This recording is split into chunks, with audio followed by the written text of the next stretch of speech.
முதல் வாசகம். தப்பி ஓடுவோம், இல்லையேல் அப்சலோமிடமிருந்து தப்ப முடியாது. சாமுவேல் 2ஆம் நூலிலிருந்து வாசகம். அதிகாரம் 15, இறைவசனங்கள் 13, 14, 30. அதிகாரம் 16, 5 முதல் 13. அந்நாட்களில் தூதன் ஒருவன் தாவீதிடம் வந்து, அப்சலோம் இஸ்ரேலரின் உள்ளங்களை கவர்ந்து கொண்டார் என்று கூறினான். தாவீது தம்மோடு எருசலேமில் இருந்த அலுவலர் அனைவரிடமும், வாருங்கள், நாம் தப்பி ஓடுவோம், ஏனெனில் அப்சலோமிற்கு முன்பாக நாம் தப்ப முடியாது. விரைவில் வெளியேறுங்கள், இல்லையேல் அவன் விரைவில் நம்மை மேற்கொண்டு நமக்கு தீங்கு விளைவிப்பான், நகரையும் வாழ்முனையால் தாக்குவான் என்றார். தாவீது அழுது கொண்டே ஒலிவமலை ஏறி சென்றார். தலையை மூடிக்கொண்டு வெறுங்காலோடு அவர் நடந்தார். அவரோடு இருந்த மக்கள் அனைவரும் தம் தலையை மூடிக்கொண்டு அழுது கொண்டே ஏறி சென்றனர். தாவீது பகூரிம் வந்தபோது சவுலின் குடும்பத்தையும் வீட்டையும் சார்ந்த ஒருவன் அவரை எதிர்கொண்டான். அவன் கேராவின் மகனான சிமெயி. அவன் பழித்து கொண்டே எதிரே வந்தான்.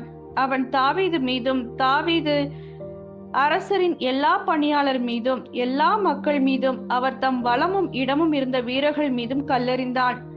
சிமெயி பழுத்து கூறியது, இரத்த வெறியனே, பரத்தை மகனே, போ போ, நீ சிந்திய சவுல் வீட்டாரின் இரத்தப்பழி அனைத்தையும் ஆண்டவர் உன்மீது வரச் செய்துள்ளார். சவுலுக்கு பதிலாக நீ ஆட்சி செய்தாய் அன்றோ? ஆண்டவர் உன் மகன் அப்சலோமின் கையில் அரசை தருவார்.